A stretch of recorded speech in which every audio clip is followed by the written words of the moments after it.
as far as the business of boxing. The best thing is a fighter needs to take almost everything. You paid all that money and had the biggest stage in boxing on Netflix, and that is really the best they could do? He knew that he could not beat Bud Crawford, which is why they basically paid him $100 million. Canelo has admitted to easing up on Crawford after his loss, speaking on Joe Rogan's podcast about how the fight unfolded. He has now claimed that he didn't give everything inside the ring and purposely held himself back. According to Canelo, he fought at half pace, stayed flat-footed, and allowed Crawford to appear sharper than he was. He also explained money and business dictated how the bout played out, revealing that he was paid to hold back and not fight with his usual ferocity. Well, how does that work? Because it's not pay-per-view, so they still... Netflix putting up the money. So they don't get no back end then? No, there is no back end. There's ticket sales. Yeah, because you know, pay-per-view, the back end is the most. There's no pay-per-view.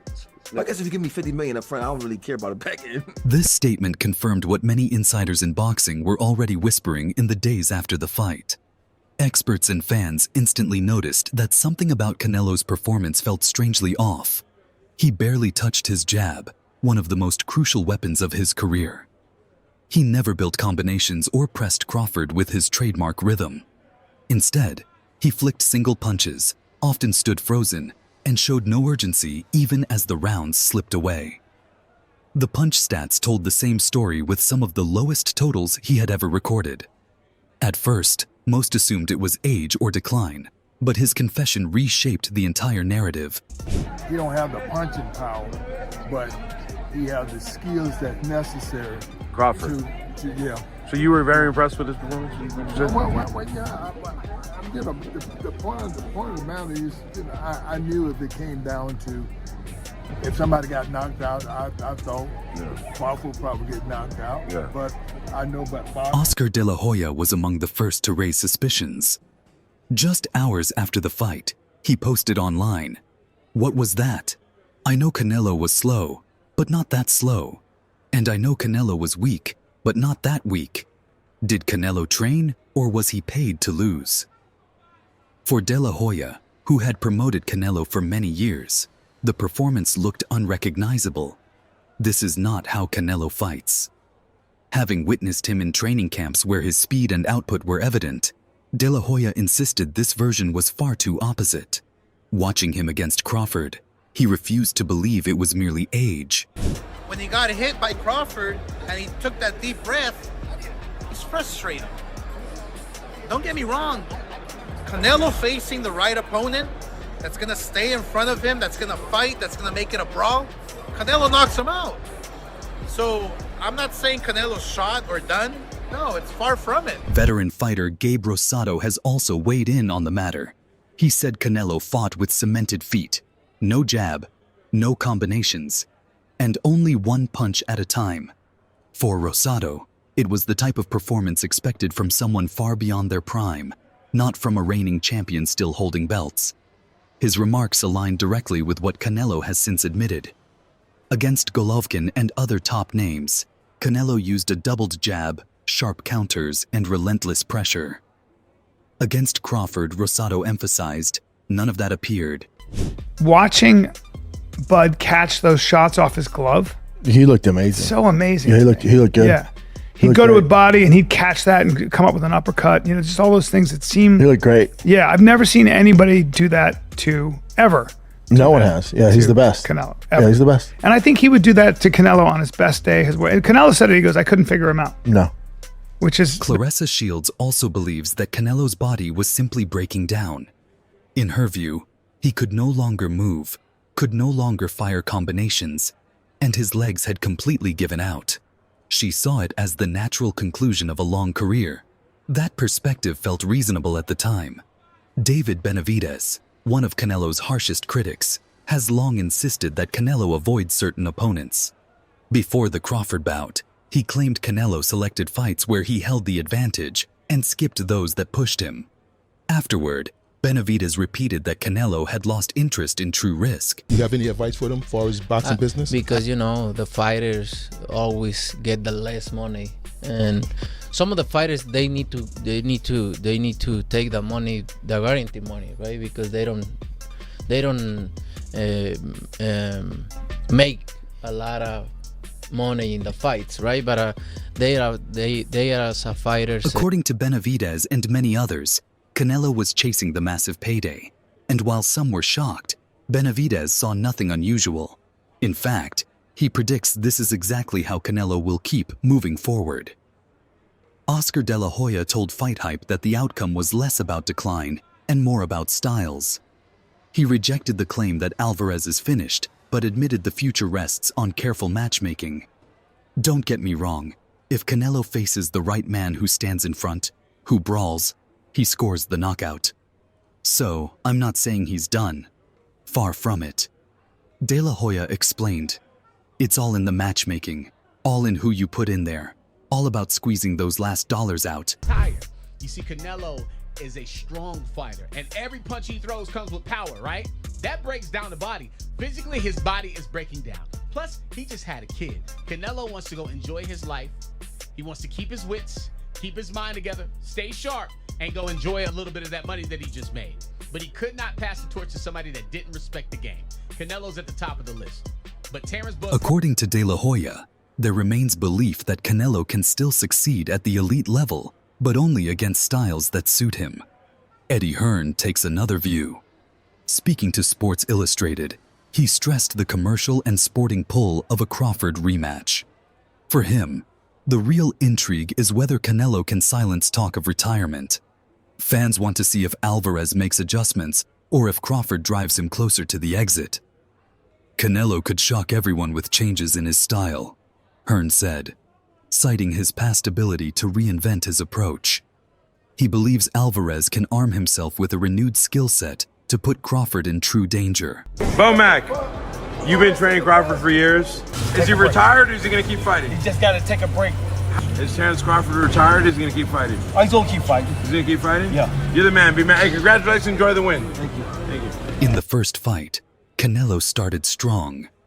He dictated the early rounds, firing sharp counters and forcing Crawford to stay cautious, but the tide turned late. From rounds 9 through 12, Crawford took over, landing the cleaner shots and pushing Alvarez onto the back foot. For many observers, that swing proved decisive. Hearn's belief is that with sharper adjustments down the stretch, the result could look very different in a potential rematch. We knew Crawford is a great fighter, and I did what I supposed to do, right? I tried for every way, and I trained really hard, and he deserved all the credit. No, I tried. Chris Eubank Jr. echoes that belief, calling a rematch massive and insisting Canelo has the weapons to flip the script. For him, Alvarez's power and experience remain unmatched if applied the right way. His support reinforced the confidence shared by many fighters. Canelo still owns dangerous tools, but he must prove the ability to adjust. Trainer Robert Garcia also backed the rematch, stressing hunger will be decisive. If Alvarez returns with the fire he needs, he could topple Crawford. Garcia told Fight Hype, Alvarez must correct the errors of the first clash, pressing his advantage throughout, instead of fading late. Garcia's stance mirrored the wider feeling in boxing. Canelo's abilities remain, but the mental drive to use them fully is what could define his future. I would love to see the rematch. I think in the rematch, if he comes back with the hunger that he needs, he could beat Crawford. Because Crawford, is very talented, but I think Canelo could beat him. Canelo's strong, man. Canelo's strong. Canelo could take a good punch. So I think he could just go and don't respect his punch and throw punches even though you're gonna get hit, but don't get Crawford, the victory against Alvarez, staged or genuine, has unlocked fresh opportunities. Still, debate lingers about who he may fight next. Certain analysts suspect he will sidestep the most dangerous opponents. Names like David Benavidez, Dmitry Bivol, Diego Pacheco, and Bektamir Melikuziev all present major physical threats with strength and reach that could stifle Crawford's sharpness. Taking them on would be huge risk with unclear payoff. Instead, many believe Crawford could pursue bouts against recognizable stars, who offer bigger purses but fewer dangers, such as Jermall Charlo or Hamza Shiraz. A potential rematch, as a Canelo fan, I don't really want to see that. I don't think there will be much difference. I don't think Canelo can bring anything to the table that's going to surprise Crawford.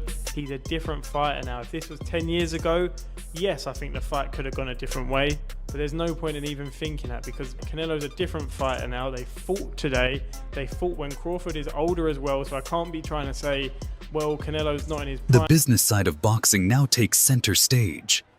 Crawford's triumph has lifted him into a position where he can demand massive purses, yet the careful choice of challengers will decide how long he keeps that leverage.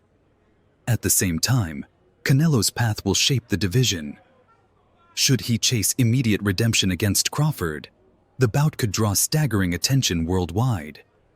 But if he instead seeks a different road, perhaps targeting a more favorable matchup, it may confirm that his career is sliding toward its closing chapter. Between Terence Crawford and Canelo, personally, I do not want to see a rematch. Usually rematches are in order when it's a very close fight and you can't really tell, which fighter won. There was a lot of close rounds, swing rounds. That wasn't the case in this fight. Terence Crawford won pretty handedly. I personally scored the fight 9-3. Being generous, you can give it 8-4. Now, even though Canelo is being called out for chasing the money, most believe that not even fortune can rescue him from the corner he placed himself in by accepting the massive payday against Crawford. The reality is, boxing has entered an era where money fights dictate everything. It makes no difference if a fighter is past his peak or visibly slowing down. If the numbers explode, the deal gets signed. That's exactly what unfolded here. Canelo was already declining, but the Crawford bout was simply too lucrative to reject. The danger is, while the purses grow, the punishment never stops. And for Canelo, this might have been the payday too far. I saw that. So the Coca-Cola, I'm buying. I risk my life in the ring, and everybody's making money too. It's not that they don't making money, they making money, but the fighter need to make more than everybody. Coach Ronnie Shields came out firm after the defeat and declared he wants to see Canelo retire. He told Fight Hub TV that what he witnessed against Crawford revealed everything. It's finished. He didn't see drive, he didn't see sharpness, and he didn't see the former Canelo who could stalk opponents and dictate the pace. To Shields, this isn't about changing trainers or altering strategies. It's father time. He said, "No coach alive can rescue Canelo at this point. Fire Eddie Reynoso. Hire someone new. It won't change. His body won't respond anymore. And once that happens, no training can reverse it." Not a name to have just one name at 160, 154. I mean, it's just hard for him, ideally, to just see a fight. No names resonating at the moment. Would you be okay to see him retire? I would. Look, he's had a great career also. Yes, he's older, but... However, Oscar De La Hoya countered with a different angle. As a promoter, he believes there's still a way to refresh the story. He claimed Canelo could possibly extend his career if he moved on from Reynoso and linked up with another coach, maybe even Shields himself. But Shields shut that down fast, insisting the problem runs deeper. Canelo has been competing at the elite stage since he was a teenager. That's endless wars, brutal camps, and constant punishment. Crawford, in contrast, has fewer bouts, less wear, and far fresher legs. Shields warned Canelo's body is already begging him to quit. The longer he delays, the harsher the fall. Yeah, look, I mean, the only thing I can tell him or give him advice in is get a new trainer. I can't advise him on retiring or staying in boxing. That's a very personal decision. But I can say, hey, get a new trainer. You'll do better. And you really can't argue with the warning signs. Since the Dimitri Bivol loss back in May 2022, Canelo hasn't looked like the same predator. Yes, he kept winning, but the menace was fading. No knockouts, no domination, just grinding decisions against opponents chosen to be manageable. The fatigue kept creeping in late, and the aura of inevitability slipped away. Crawford was the breaking point. Canelo couldn't use size to bully him, and once the fight went long, his conditioning betrayed him completely. Shields is right. The body whispers first, then it screams. Now, if we see a fight where Canelo Alvarez looks old, and guess what? He's old. Right? And it might be a case of him being less than he was. And it'll depend. What stood out most is that Shields also offered advice about Crawford that caught people off guard. He said even Bud should be thinking about retirement soon, maybe after just one more fight. Crawford is 38 now, and though still razor sharp, many argue it's wiser to leave before decline sets in. Shields even suggested dropping to 160, snagging a belt, then walking away. His warning was clear. Defending at 168 is risky since the contenders are fresher, stronger, and ruthless. Someone like Christian Mbele, a pressure machine, would be hell. Crawford beat Canelo because Canelo slowed down and left gaps. Against a relentless younger puncher, there's no such mercy. Been floating around as a potential opponent for Canelo, but the big question has been, is Christian ready for that opportunity? Is he ready for the moment? Do you feel after this Saturday that you are ready for a fight with whoever wins the fight against Crawford and Canelo? I'm born ready. Yeah, I'm born ready. Yeah. I'm born ready for this fight. But retirement rarely matches reality, especially when massive paydays are in play. Crawford now holds all the belts at 168 and sits as one of boxing's biggest stars. That's why Turki Alalshik wasted no time stirring the pot, publicly teasing David Benavidez and asking if he could still make 168. It was a clear signal. He wants Crawford versus Benavidez. And that isn't just a fight fans debate over. It's the kind of blockbuster that grabs headlines worldwide and guarantees tens of millions at the gate. You want to fight Canelo? Would you ever entertain a fight with the Mexican monster, David Benavidez? But you want Canelo. But you want Canelo. You gotta understand, like. But I gotta ask you, bro, because I can't, you know. My thing is, Benavidez is a big dude. You know what I mean? Not to say I won't fight him. I fought his brother. Crawford has admitted he's weighing his options. Speaking to Ring Magazine on X, he said he'll sit down with his team and decide whether to drop to middleweight or remain at super middle. But here's the problem with 160. There's no money there. The champions, Janibek Alimkhanuly, Erislandi Lara, Carlos Adames, are talented but not stars. None of them can headline a blockbuster. None can move pay-per-view numbers in the US or UK. And none will push Turki Alalshik to cut a monster check. Shields is right. Crawford could grab a belt there.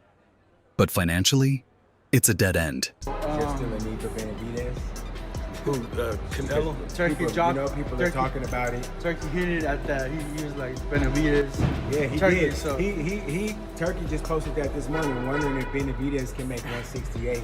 Maybe he has plans or ideas of maybe trying to match up Benavidez and Terence Crawford. No. Maybe playing. That's why Benavidez is the golden ticket.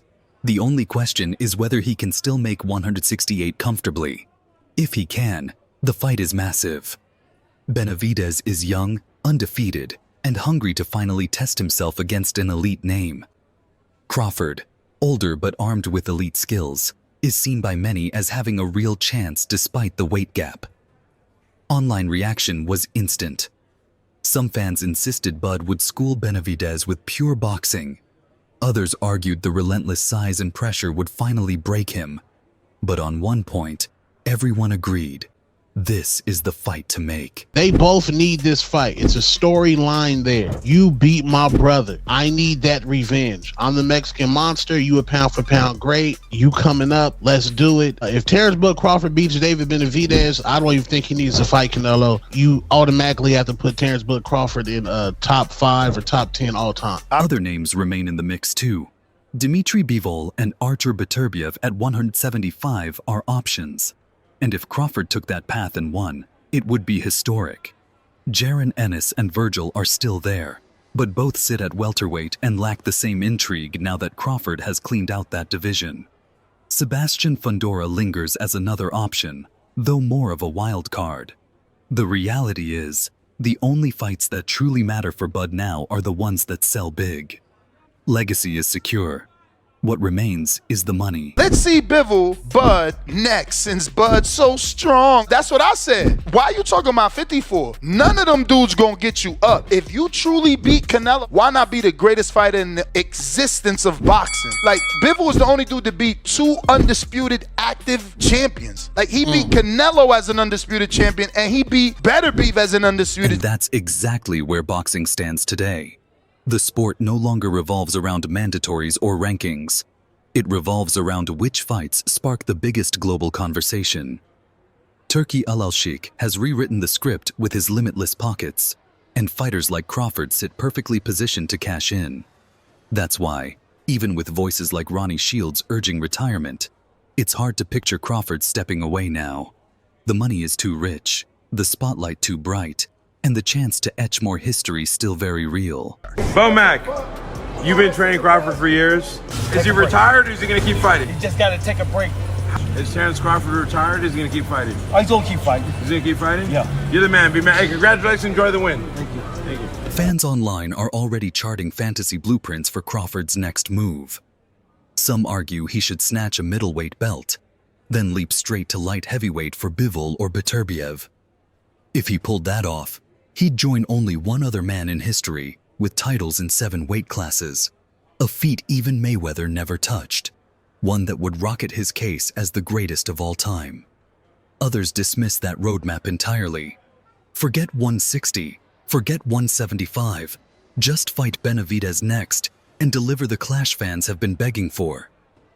No matter the path, one truth cuts through. Money is steering every decision. And Canelo's loss to Crawford just proved that if the payday is big enough, fighters will risk it all.